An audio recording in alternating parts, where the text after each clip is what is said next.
My dear students, Assalamu alaikum. We do the best chapter of the syllabus, and it makes me very happy to do this because it is the shortest chapter that we have in the syllabus, and I hope to finish it up in less than 30 minutes. This is chapter 12, Support, Movement, and Locomotion, and I'm sure you can sense the happiness in my voice in doing such a short chapter. And this is syllabus number 5090, Biology O Levels, and we're talking in 2021. We're talking of to the students who are going to take the exam in this year in May and June. So I wish you all the luck, and we begin studying this chapter. So the first thing that we do is we go to the syllabus, and that is the routine that we follow in the chapters, is that we go through the syllabus in the beginning and then we go through the syllabus at the end of this video. As you can see in the syllabus here, this is chapter 12, Support, Movement and Locomotion. And what are the main headings? Number 1, 12.1 bones, 12.2 joints, and 12.3 antagonistic muscles. So basically we're going to be talking of the bones which are involved, but where? I mean, some of you study the entire skeleton of the body, and I always laugh at that because that's not what's given in the syllabus. So identify and describe from diagrams or photographs and real specimen main bones of the forelimb of a mammal. So please remember, a mammal, a human is a mammal, but there are other mammals as well that we need to be looking into. And the four bones which you have to learn is the humerus, the radius, the ulna, and the scapula. Then describe the type of movement permitted by the ball and socket joint and the hinge joint. So two joints, ball and socket joint, and the other one is the hinge joint. What is a hinge? Some of you don't know what's a hinge. So a hinge is the thing in the door which lets us open and close the door. So everybody should know what is a hinge. If you don't know it, well, please just look it up on the dictionary. And then C is describe the antagonistic muscles at the hinge joint. So we're going to be talking of the muscles as well. How do they work? How do they work in an antagonistic manner? Now the word antagonistic is an English word which you should be very familiar with. Antagonistic means something which opposes one. So like I say, is so and so has a very antagonistic behavior to me, means that if I tell them to do a certain thing, they will do the opposite.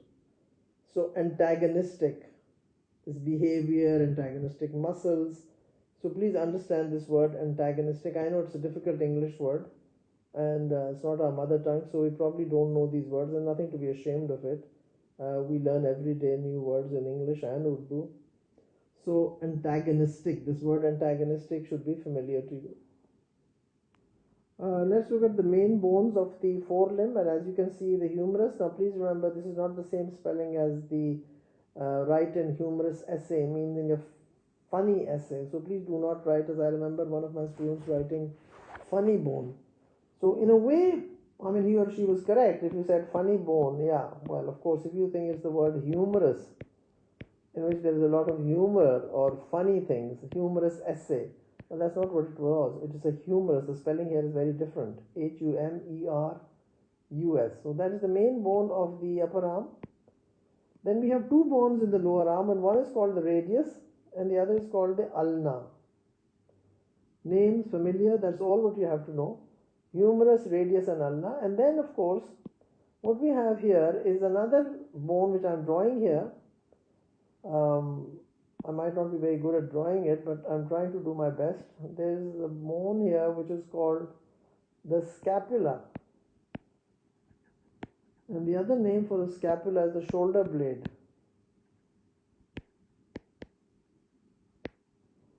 So the main bones of the forelimb, so scapula, shoulder blade, is the same word, is either this or this. Then the humerus, there's no other name for that. Radius, there's no other name for that. And the ulna.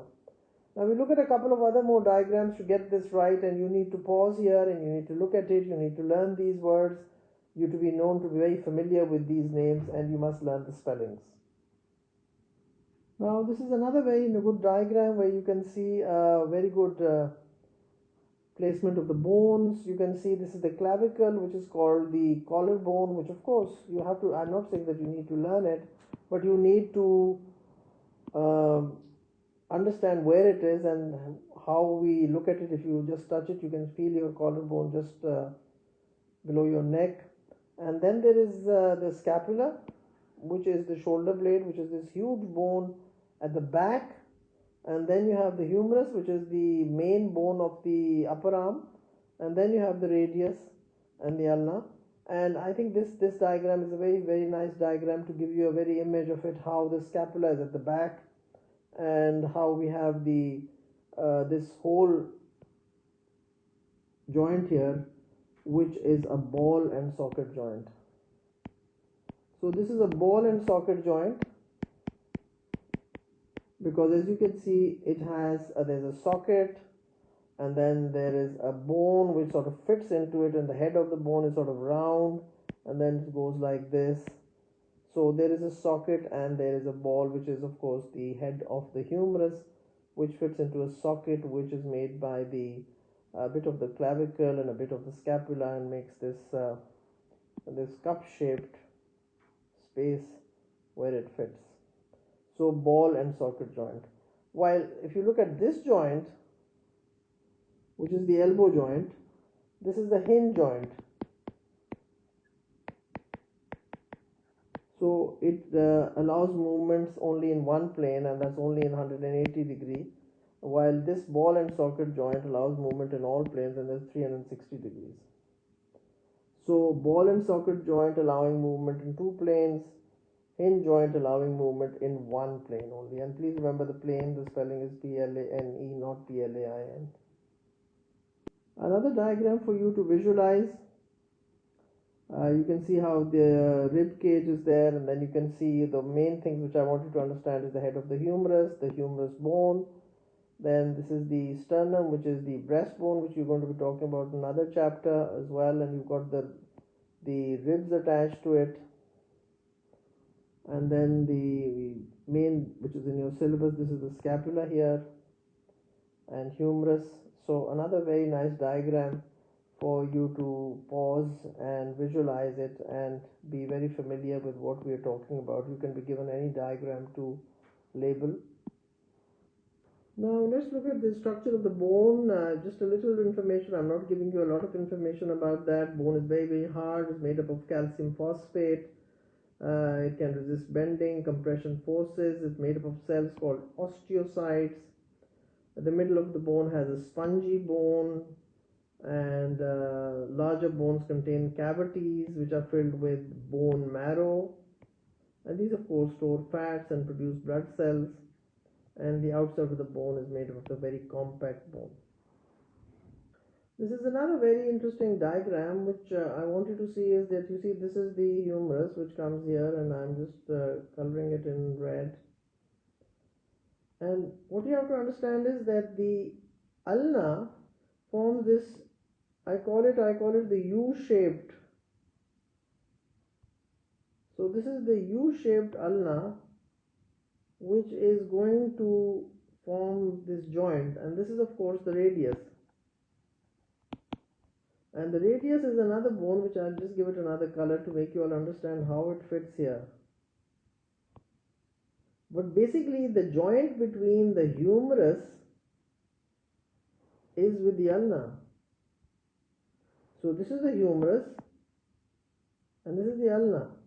So the joint that it forms is, I always draw it like this, I always show you this structure like this, and then the ulna forming this U-shaped structure here.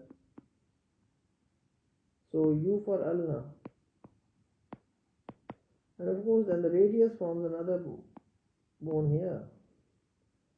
So please remember, this is that the radius is sort of a little away from it, and the main joint is with the humerus and the ulna. The radius is here. So pause please, have a look at it, understand it, and I'm sure one day when you're in med school, you'll be studying the anatomy of it and remembering this.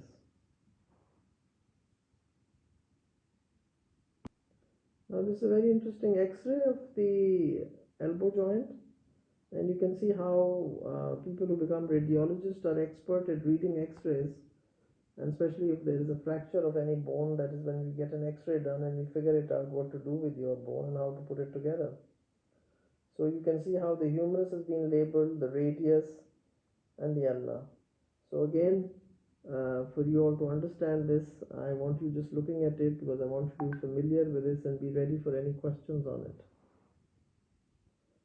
Here you can see a broken bone, and you can see how you could aspire to become an orthopedic surgeon one day and then be able to repair this and nail it, or you come up with new surgeries which are going to help you in building up the bones when there's a fracture and there's an injury to the bones, which is usually doesn't happen unless it's a very severe fall or some sort of a severe blunt something hits you.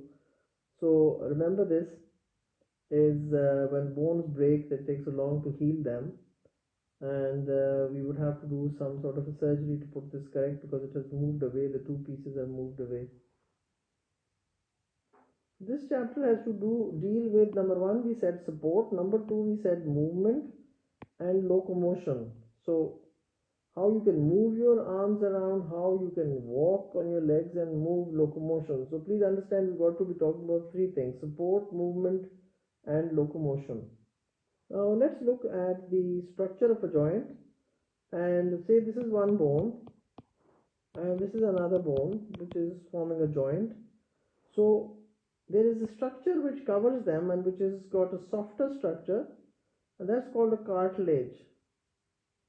Like you have cartilages in the bridge of your nose is made of cartilage, your ear lobe is made of cartilage, so it's much softer. It's a softer tissue than the bone. Bone's very hard, but cartilage, like you can bend your nose or you can even a little bit bend your ear lobe, so they are softer. So this is cartilage, and this is of course which gets worn out when a person has osteoarthritis. I know I have osteoarthritis of my knee, and it's becoming painful as days go by because this cartilage has slowly uh, degenerated. So the cartilage protects the ends of the bones. The cartilage is found at the ends of the bone so that it reduces friction. So the cartilage covers the ends of the bones, but then what we have to understand is the cartilage, there is another membrane which is just inside to this, and that's called the synovial membrane, and that's a sac. It makes a sac and it is filled with a fluid which is called the synovial fluid. So synovial fluid, and then this would be called the synovial membrane. Synovial membrane is the one which encloses the synovial fluid and of course produces the synovial fluid. Then the bones are held together. Now we have to understand there are two different terms that we use very often, and these are called ligaments. Ligaments join bone to bone. Ligaments join bone to bone, and tendons join muscle to bone. So we're not talking of that as yet, but we will be talking about tendons, and tendons join muscle to bone.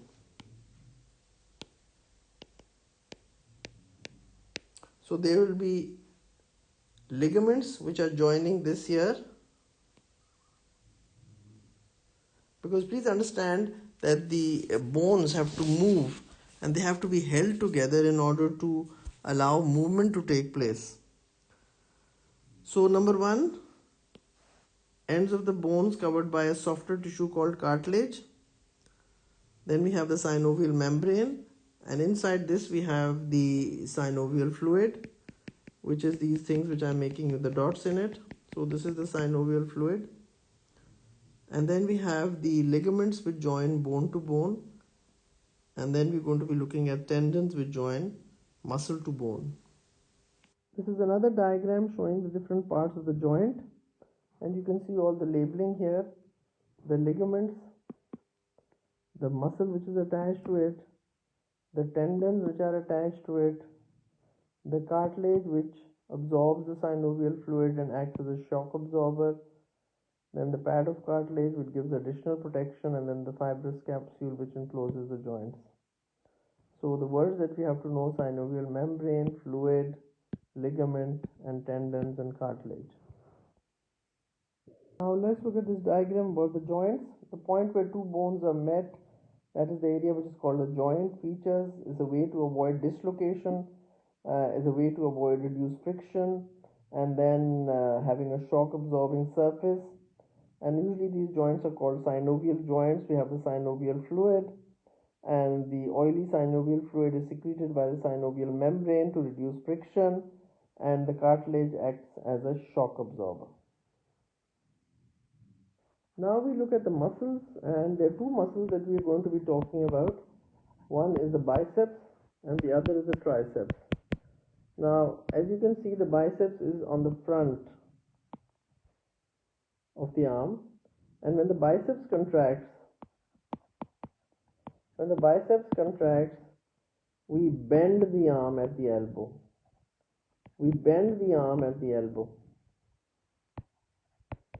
But the trouble is that when the biceps contracts, it pulls up this bone upwards.